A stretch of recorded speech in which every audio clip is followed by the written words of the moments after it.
জলের নিচে যখন যুদ্ধের দামামা বাজে তখন কেউ দেখতে পায় না কে কোথায় আছে, কিন্তু কিছু দেশ এমন ভয়ঙ্কর সাবমেরিন তৈরি করেছেন যে কোনো মুহূর্তের মধ্যে পৃথিবীর মানচিত্র পাল্টে দিতে পারে।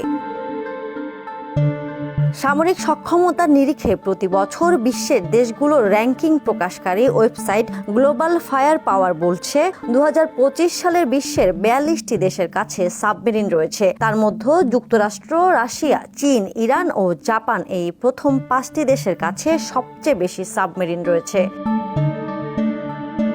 বিশ্বের সবচেয়ে আধুনিক ও ভয়ঙ্কর সাবমেরিনগুলোর জন্ম যুক্তরাষ্ট্রেই। বিশ্বের সবচেয়ে শক্তিশালী নৌবাহিনীও যুক্তরাষ্ট্রের।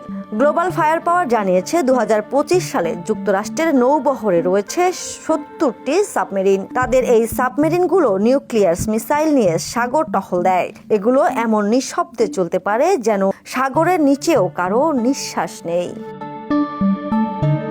সাবমেরিন যুদ্ধে দ্বিতীয় শক্তিশালী রাশিয়া। আন্তর্জাতিক রাজনীতি থেকে শুরু করে সামরিক সক্ষমতা নানা বিষয়ে যুক্তরাষ্ট্রের অন্যতম বড় প্রতিদ্বন্দ্বী রাশিয়া। গ্লোবাল ফায়ার পাওয়ার জানিয়েছে 2025 সালে রাশিয়ার নৌবহরে রয়েছে 63টি সাবমেরিন। তাদের অ্যাকুলা ক্লাস অ্যাটাক সাবমেরিনগুলো শত্রুকে চুপি চুপি ধ্বংস করতে পারদর্শী।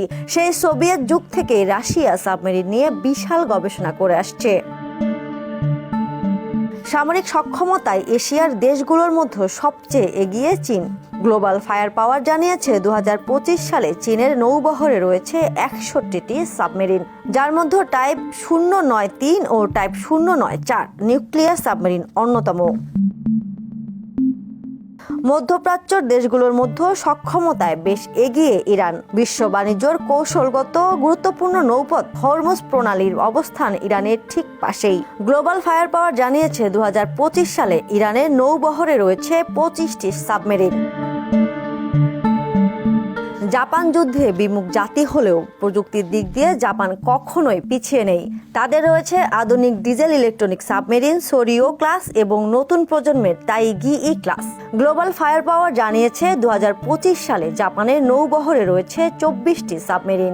স্টিলথ প্রযুক্তি, নিঃশব্দ গতিবিধি এবং অত্যাধুনিক সেন্সর জাপানের সাবমেরিনগুলোকে দুর্ধর্ষ করে তুলেছে।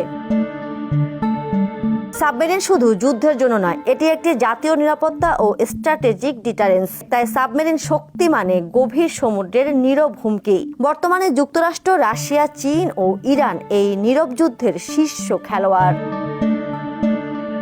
আন্তর্জাতিক ডেস্ক, দ্য নিউজ। দেশে দেশে সবার সাথে দ্য নিউজ।